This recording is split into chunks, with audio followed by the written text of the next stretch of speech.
कुछ ऐसी भी खबरें छप रही हैं कि भारत के कहने पर, प्रधानमंत्री के कहने पर रूस ने खार्किव में 6 घंटे के लिए बम बरसाने बंद कर दिए। क्या किसी ने ध्यान दिया कि रूस इतनी मेहरबानी कर ही रहा है, तब फिर सूमी में बमबारी क्यों नहीं बंद कर रहा? 3 मार्च के अमर उजाला की हेडलाइन देखिए, लिखा है भारत की ताकत, भारतीयों को निकालने के लिए खार्किव में 6 घंटे तक रोके हमले, रूस ने जंग रोककर दिया मौका। 3 मार्च को पत्रिका अखबार में खबर छपती है कि रूस युद्ध रोकने को तैयार हो गया है।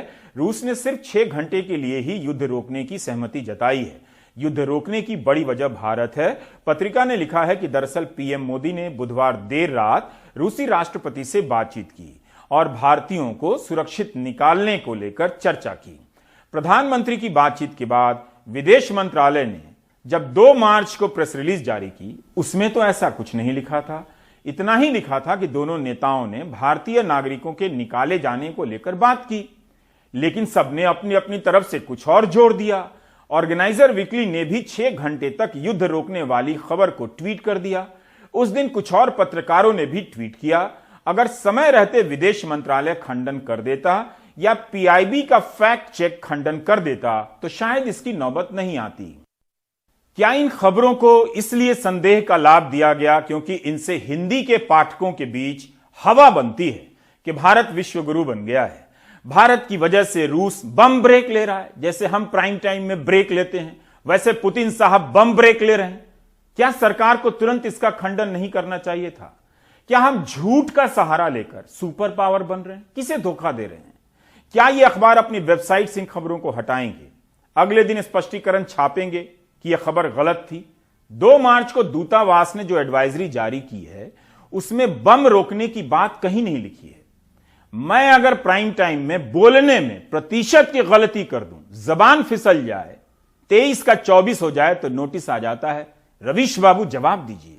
लेकिन ऐसी बेबुनियाद खबरें छपती जा रही हैं, उनका तो खंडन किया जा सकता था, लेकिन वेबसाइट से भी हटाने के आदेश नहीं आए हैं। खंडन तब किया जाता है जब सुहासिनी साफ साफ सवाल करती हैं। I'm asking this because we have seen enough reports today that suggest that Russia held off bombing Kharkiv in order to allow Indian citizens to leave. So we'd like a little more clarity. So I think that's the kind of conversation, but extrapolating that to say that somebody is holding off bombing or that this is somewhere we are coordinating that, I think is absolutely inaccurate. I don't think if I could be more facetious, then it will extrapolate itself. So we would then order a resumption of bombing.